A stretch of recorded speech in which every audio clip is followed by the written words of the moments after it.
एक और दिग्गज एक्सपर्ट से बातचीत करते हैं जो एफआईएस का मूड भी भांपती हैं, बाजार की जो नब्ज है बहुत अच्छे से पकड़ती हैं। पुनीता कुमार सिन्हा हमारे साथ जुड़ गई हैं। पुनीता जी, बहुत शुक्रिया आपका समय देने के लिए। स्वागत है आपका टीनो स्वदेश पर।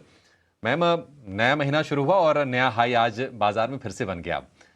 स्ट्रेंथ दिख रही है, यहाँ की इकोनॉमी में अच्छे नंबर्स आए हैं जीडीपी के, लेकिन नए हाइस पर दुविधा होती है, सवाल भी खड़े होते हैं कि क्या ये टिकेगी, सस्टेन करेगी।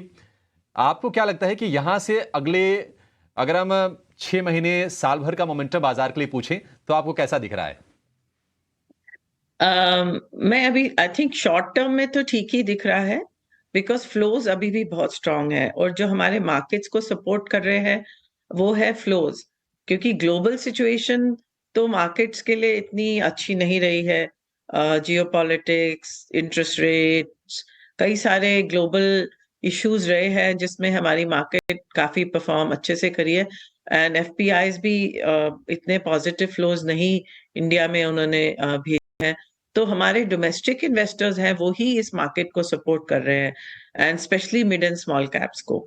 तो मेरे ख्याल से ये तो फ्लोज कब रिवर्स करेंगे ये कहना बहुत मुश्किल है। तो अभी तो मुझे लग रहा है फ्लोज आते ही जाएंगे और इसी मोमेंटम पे मार्केट चल सकता है। बट इलेक्शंस ग्लोबली यूएस में भी हैं, बहुत सारे कंट्रीज में हैं, और जियोपॉलिटिक्स का क्या होगा ये नहीं कह सकते। पर यूएस में इंटरेस्ट रेट्स जो है वो हो सकता है नेक्स्ट ईयर थोड़े घट जाए, और फिर यूएस मार्केट्स में कुछ इम्प्रूवमेंट आए। अभी वहां पे ब्रॉडर मार्केट काफी वीक रही है, ओनली नैरो मार्केट अच्छे से परफॉर्म की है। बट एक चीज और भी है जो कि इमर्जिंग मार्केट्स के लिए पॉजिटिव शॉर्ट टर्म में है कि यूएस डॉलर थोड़ा सा वीकन हो रहा है, और जब यूएस डॉलर थोड़ा वीकन होता है तब इमर्जिंग मार्केट जनरली बेटर करती हैं। तो एक ये सब पॉजिटिव साइड पे है। नेगेटिव साइड पे एक हम लोग देख रहे हैं कि कई सारे जो पेंशन फंड्स हैं, जो एलोकेटर्स हैं, वो लोग कह रहे हैं कि हमें 5% जब फिक्स्ड इनकम में विदाउट एनी रिस्क मिल रहा है यूएस में डॉलर्स में, तो हम इक्विटी मार्केट्स में से थोड़ा रीएलोकेट करके हम फिक्स्ड इनकम में ही डाल देते हैं ताकि रिस्क जो है थोड़ा कम हो जाए। तो तो यूएस में और ग्लोबली यूरोप में भी कई सारे एलोकेटर्स जो है वो इक्विटीज की तरफ अपना एलोकेशन काट रहे हैं, और उनके जो फिक्स्ड इनकम पोर्टफोलियोज हैं जो 60-40 होते थे, अब फिक्स्ड इनकम बहुत कम हो गया है, तो वो रीबैलेंसिंग करने में थोड़े इक्विटी से फ्लोज फिक्स्ड इनकम की तरफ जा सकते हैं, जिसमें कि ब्रॉडर मार्केट्स, इमर्जिंग मार्केट्स, जहां से भी उनको रिटर्न आया है वहां से वो लोग थोड़ा प्रॉफिट ले सकते हैं।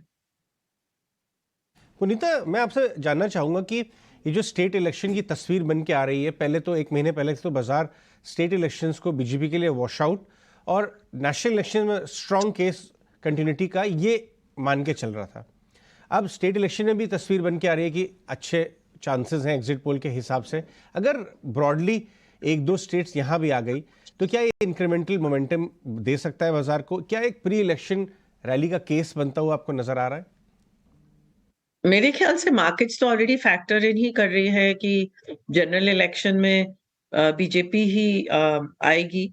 तो वो तो ऑलरेडी फैक्टर्ड इन ही है। तो मेरे हिसाब से उस स्टेट इलेक्शंस में जो भी हो, नेशनल इलेक्शंस में उसका इम्पैक्ट जो है पॉजिटिव नेगेटिव नहीं होगा। So I think that is not the real driver to the markets. Markets को जो ड्राइव कर रहे हैं वो है कि ये जो हमारे म्यूचुअल फंड में इतने फ्लोज जा रहे हैं सिप्स के थ्रू, और वी डोंट इवन नीड एफपीआईज।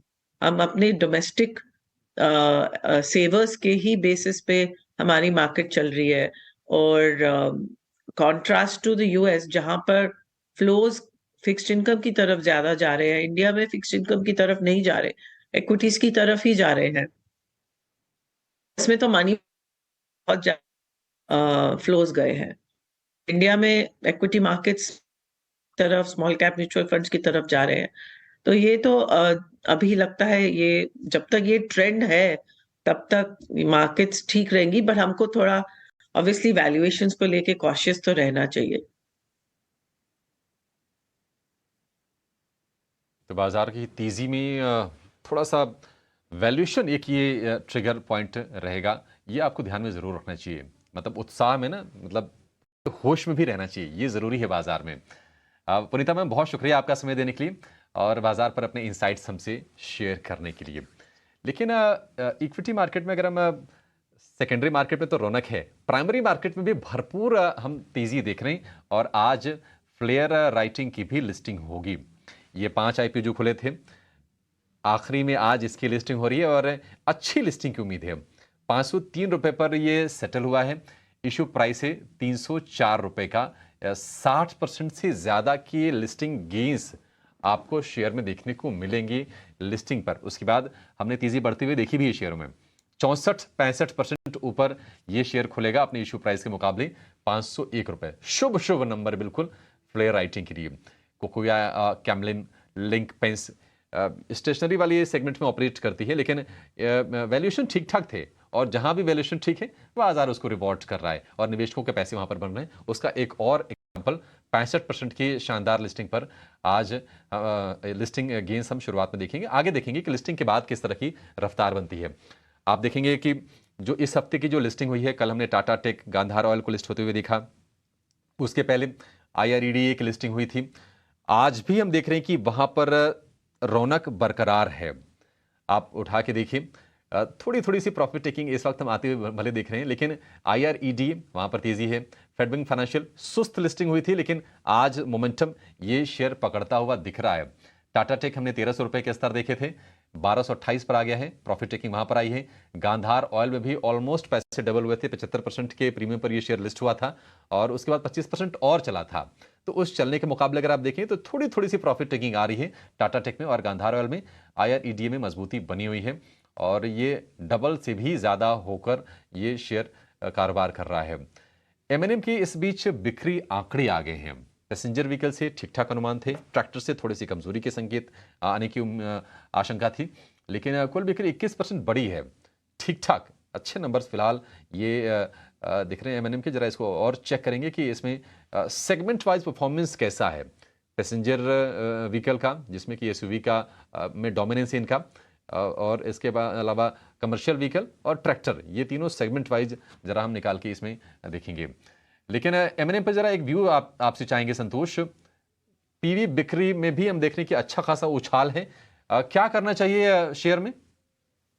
जी अभिषेक, मेरा M&M को लेकर व्यू बुलिश ही है, लेकिन एक रेजिस्टेंस है ये 1660 का, पिछली बार भी यहीं से अटका था, तो मुझे लगता है एक बार पहले पीछे आएगा स्टॉक, अराउंड 1600 रुपए के आसपास हमको देखने को मिल सकता है। मतलब 40 पॉइंट की गिरावट आ सकती है, लेकिन वो गिरावट आती है तो एक खरीदारी का मौका रहेगा, क्योंकि स्टॉक में 1550 के आसपास एक अच्छा बेस बन गया है। जैसे ये 1660 का लेवल क्रॉस करेगा, आपको 1750 तक की भी अपसाइड देखने को मिलेगी। तो डिप आने दीजिए, 1600 के आसपास आप खरीदारी के मौके ढूंढेगा।